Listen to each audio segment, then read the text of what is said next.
कहानी चिंटू गधा और नमक की। बहुत समय पहले की बात है। चिंटू नाम का एक गधा अपने मालिक के साथ एक गांव में रहता था।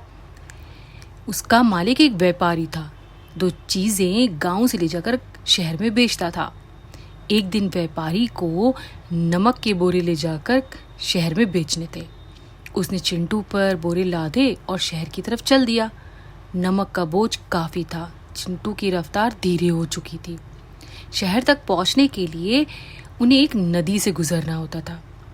चिंटू जैसे ही नदी तक पहुंचा, बीच नदी में जाते ही चिंटू का पैर फिसला और चिंटू नदी में गिरा। वो जैसे ही गिरा, गिरकर खड़ा हो गया, लेकिन उसने ये महसूस किया कि उसका बोझ काफी कम हो गया क्योंकि नमक पानी में घुल चुका था।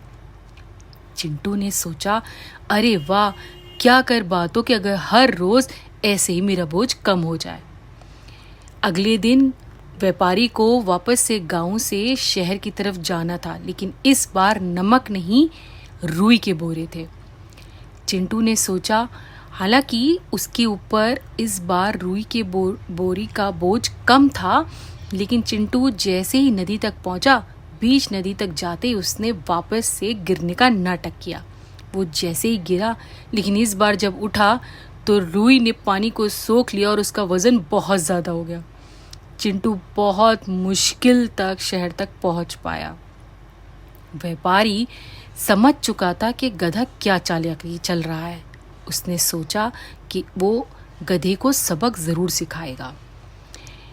अगले दिन जब वापस से वो लोग नदी तक पहुँचे तो व्यापारी ने नमक के बोरे उतार कर उन्हें रुई के बोरे से बदल दिया।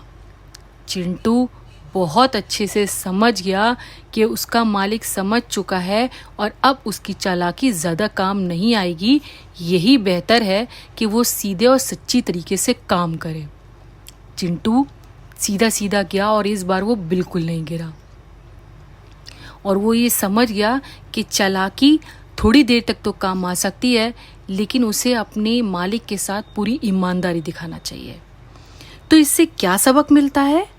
हमेशा सच्चाई और ईमानदारी से काम करना चाहिए। सच्चा रास्ता ही सही रास्ता होता है।